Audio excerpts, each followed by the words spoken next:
you're in your Bible 2 years, I believe, and today is Matthew 6 and 7. We're going to look at a portion of that this morning, which is what we've already read. But before we do that, just take yourselves together for just 1 minute in your tables, and I'd love you just to think about this question together, just for literally 1 minute. When you hear the word division, what do you think about? When you hear that word division, what things come into your mind? What things do you think about? What pictures do you see? Whatever it is, division. Take 1 minute to do that, and then we'll come back.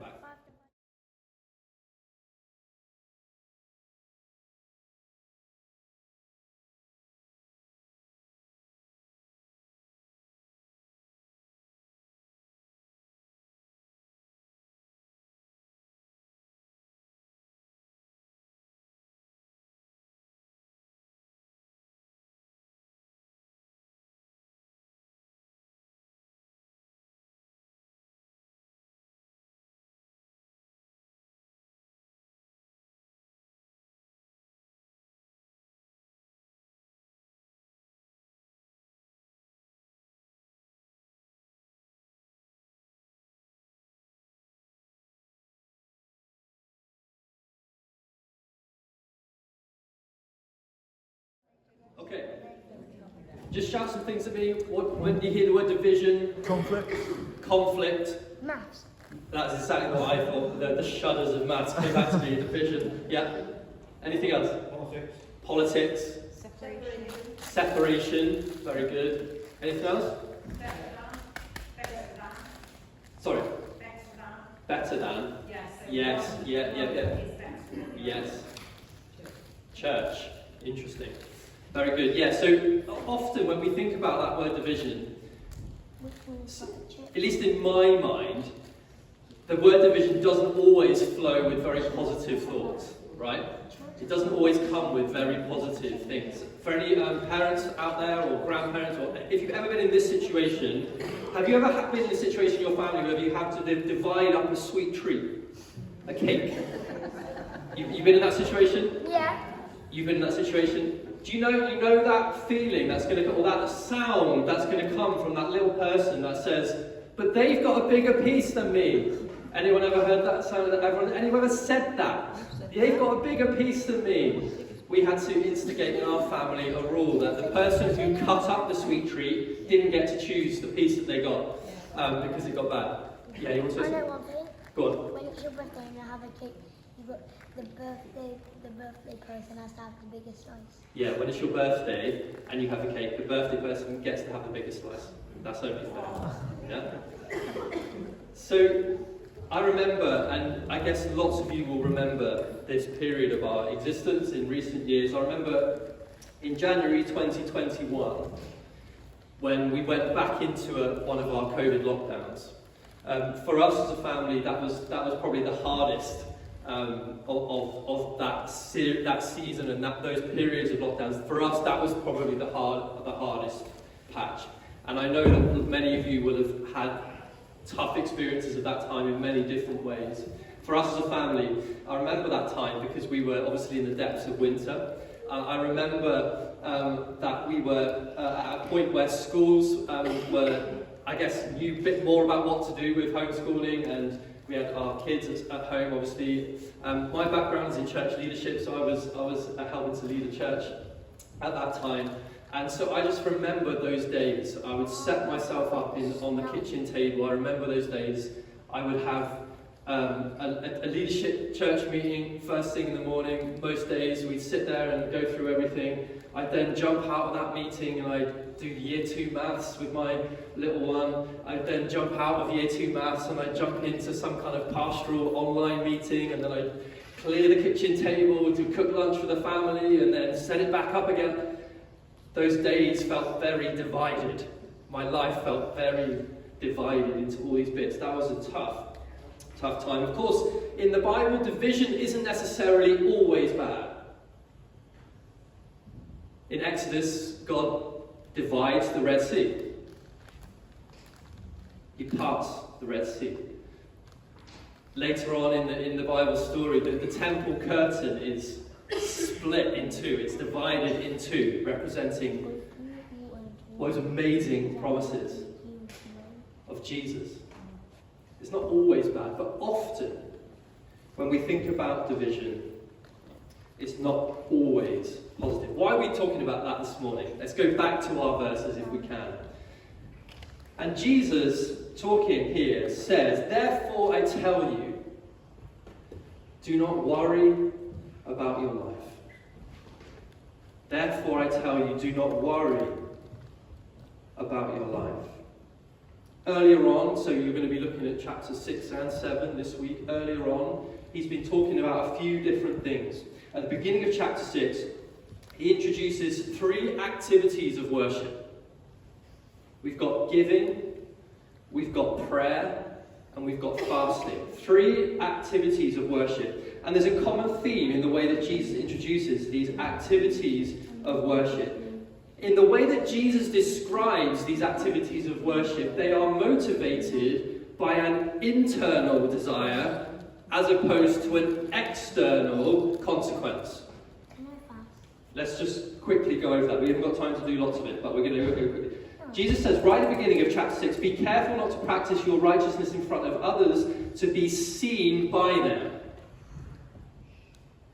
When he goes on to talk about prayer, he says, "But when you pray, go into your room, close the door, and pray to your Father who is unseen." Close the door. "When you fast, do not look somber as the hypocrites do, for they disfigure their faces to show others they are fasting. They do it to be seen." It's an external thing. Jesus prioritizes here 3 activities of worship, and he places the emphasis on the internal motivation to do it. Don't give to be seen, don't pray to be seen, don't fast to be seen. It's motivated from this internal desire out of that passion and that love, and to be motivated to be closer to God and to give to him. 3 activities of worship. We haven't got time to go into all of that now. Maybe we'll do that another time. But one of the things that I believe in my experience of God, and one of the things I believe out of the scriptures, is that the Lord is far more interested in the internal motivation than he is the external appearance. He's far more interested, and we as a society have become fascinated by the external. It's all about the external, all about results, all about how things appear, how things look. Jesus is motivated more by the internal. The God who looks beyond the outward appearance and looks straight at our hearts. That's the God that we love. So 3 activities of worship. Jesus continues this theme as he goes on to look at the location of our hearts with regards to earthly treasure. He continues the internal theme. And then he lands on this topic of worry, this key topic of worry. The Amplified Version translation of the Bible describes it, translates these verses at the beginning this way. It says this: "Therefore I tell you, stop being perpetually uneasy about your life." Stop being perpetually uneasy. Anyone relate to that? Just the uneasiness of life. Just constant uneasiness. Stop being perpetually uneasy about your life. And this is where we come to division. Because this word, worry, in the way it's translated in the original language of the Bible, it literally means to divide into bits. That's what the word worry means. To be divided into bits. Now, when you think about worry, or you think about even the things that you're worrying about right now in your life, you could probably relate to that as a concept, couldn't you? When you're worrying actually inside ourselves, and often it manifests itself externally, doesn't it? It often comes out on the outside, but it's to do with what's going on the inside. It means to be divided into bits. When we're worrying, we are literally being split into bits. We've got this thing going on over here, we've got this thing going on over here, we've got this thing going on over here, and we're literally a divided person. So Jesus says, therefore I tell you, don't worry about your life. Stop being perpetually uneasy about your life. He's saying, don't be divided as a person. Stop being divided. Stop splitting yourself up into all these little bits. Now, I'm sure there are loads of reasons why Jesus speaks so directly into this issue of worry. But one of the reasons I believe that Jesus speaks into this issue of worry is because when he came to earth to minister, he ministered in wholeness. He came to deliver wholeness. And wholeness is the antidote to division. And so when he ministered to people, when he met people, when he healed people, when he saved people, he ministered in wholeness. It was to bring them back to wholeness, to bring them back to the place that they were designed to be. Not to be split and divided as a person, but to be whole. You may or may not have heard this word before. It comes a bunch of times, especially in the New Testament when Jesus is talking, ministering to people. It's this word sozo. Sozo. So when Jesus, for instance, when Jesus heals the woman who's been bleeding for 12 years, it comes a few chapters on from here, or you find it in Mark 5, I think it is. She reaches out and touches his cloak, and Jesus says, "Who touched my cloak?" And he felt this power leave him, and she gets healed. And he says, "Your faith has healed you." That word there, healed, it's a sozo word. And sozo is a wholeness word. It contains within it saving. It contains restoration. It's healing physically. It's wholeness. It's deliverance. It's a wholeness word. Sozo. You see it a bunch of times in the way that Jesus interacts with people. And it's still our invitation today. It's still our invitation today towards wholeness, because Jesus still ministers in wholeness. So where we might be divided into little bits, where we might be split up and worried about all these things, perpetually uneasy about life, we can be sure that Jesus is not. Which is good news, isn't it? It's the best news. Therefore, I tell you, do not worry about your life. Do not worry about tomorrow. It's got too many concerns already. Oh, I'm worried about tomorrow. If you were around Jesus during his time, when he was present on earth in bodily form, and I wonder if you would have felt a sense of belonging. That when you were around him, that you felt like you were just, you belonged. This morning is a lot to do with belonging. It's an invitation to belonging. I feel that if you were to look across the many interactions that are recorded of Jesus and people, you would see time and time again that he brings belonging to people. And I believe that belonging is a part of wholeness. That feeling that you get of belonging is a part of wholeness. See, Jesus is constantly connecting with people on the margins of society. He's constantly reconnecting them, giving people worth, giving people value, bringing them back into society, reconnecting them, giving them belonging. At Safe Families, we define belonging as being seen, heard, and understood. That's our way of defining what belonging is. Being seen, heard, and understood. I find that a really moving definition of belonging, because isn't it so tangible? We know what that feels like, and we also know the times in our lives where we haven't felt that, where we haven't felt seen, where we haven't felt heard or understood. I feel if you were to go back into those interactions with Jesus and people, often I feel that people are seen, that they're heard and that they're understood. Even the people that other people had disregarded had said, actually, no. Sorry. Jesus brings people into belonging. It's kind of moving looking at all the words on the blocks, thinking about the foundation of family.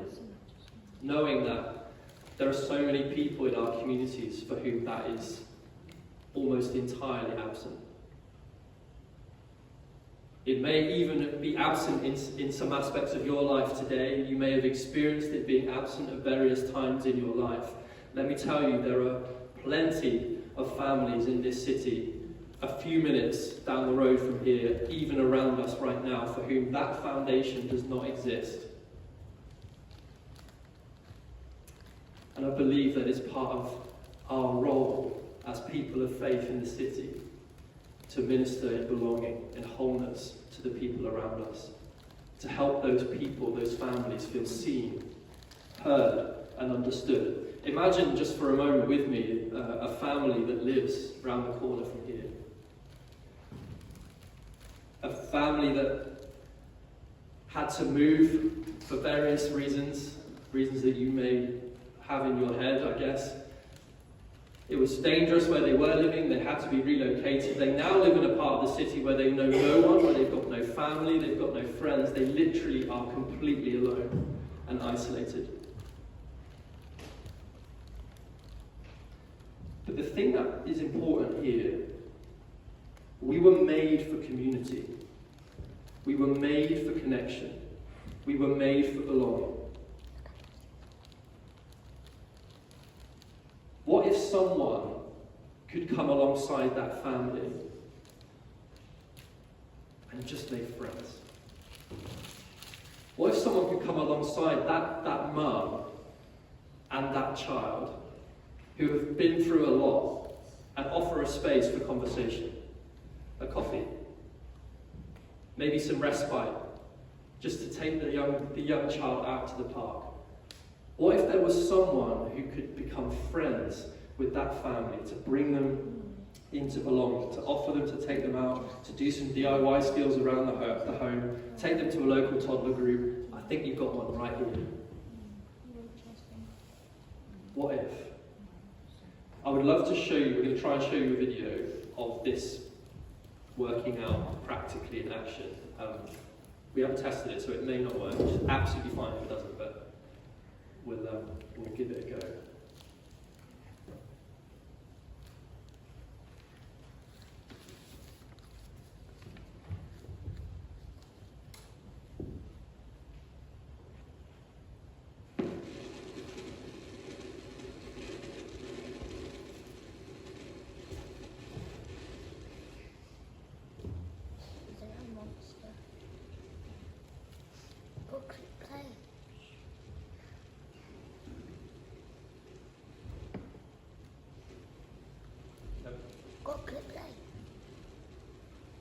That's right.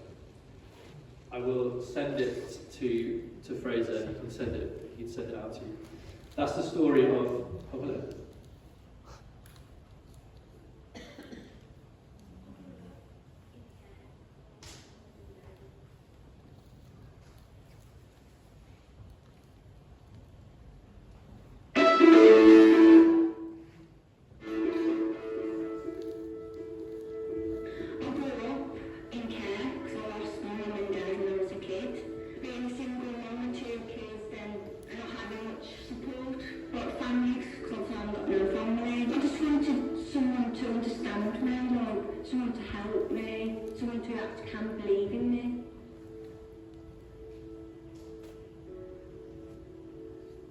Yeah, Peter and Vivian, they're like helping with the children. Like if I want an hour to myself, they'll come up and collect the children, leave me for an hour, do what I've got to do.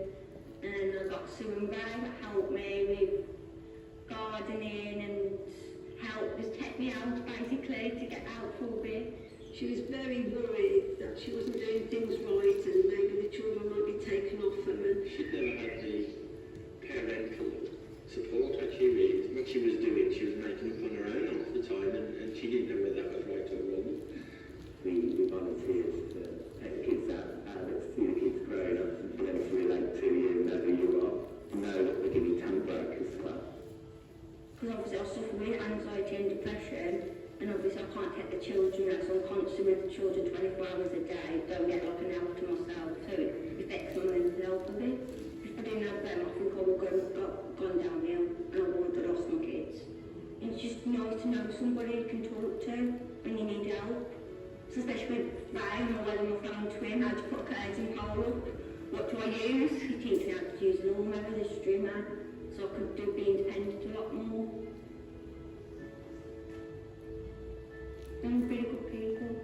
They've helped me, and you know what? They never judge about me, what I've been through, and what I've done. It's just a wonderful thing to do.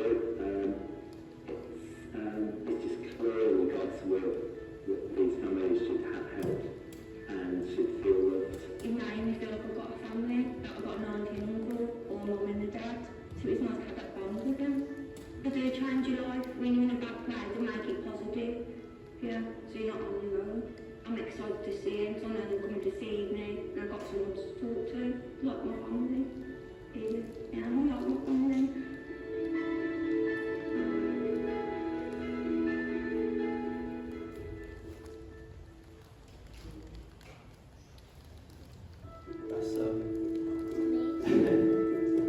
We can watch it again, that's fine. That's Tam. Tam's still being supported by those wonderful volunteers at the moment, and they're like my family, she says. She says they are my family. Because one of the greatest epidemics that we face in the world today is isolation and loneliness. One of the common things that we have in all the referrals that come to us is isolation and loneliness. And what if the church could help provide the solution in our city by simply making friends with people and introducing them to local communities? One of the things I find absolutely mind-blowing about the work we do with Safe Families is the local authority know we're a faith charity. They know that we recruit our volunteers not exclusively but primarily with the local church. The local authority literally hands us families as an organisation. They say, here are a load of families who need help. Please help them. And we get to go to the church, we get to go to the faith community in the city and say, we've got some families that you might not already know about. Would you like to help? So I'm gonna be hanging around this morning and would love to chat to you if you're interested in helping out. There's loads of ways you can do that. You can pray with us, you can financially give, you can volunteer with us, all the rest of it. If you're inspired by anything that we've said, then please come and talk to me. Back to our verses for this morning. It's a couple of things. Jesus says, therefore I tell you, do not worry about your life. Therefore, do not worry about tomorrow, for tomorrow will worry about itself. Each day has enough trouble of its own. I don't know where you're at this morning. I don't know how divided you feel on the inside. I don't know how worried you are about life. I don't know how perpetually uneasy you feel about your life right now. I just want to encourage you this morning to receive the invitation of Jesus to wholeness. His invitation to that sozo, that wholeness that he ministers in. And we pray about that in a minute. Secondly, we have people positioned around us in our communities who do not have this foundation here. And maybe you could be a part in helping those families to overcome their worries about tomorrow. Let's take the words of Jesus seriously this morning. Let's take him at his word. Let's move into tomorrow, receive that invitation to wholeness. Let me pray for you quickly and then we'll move on.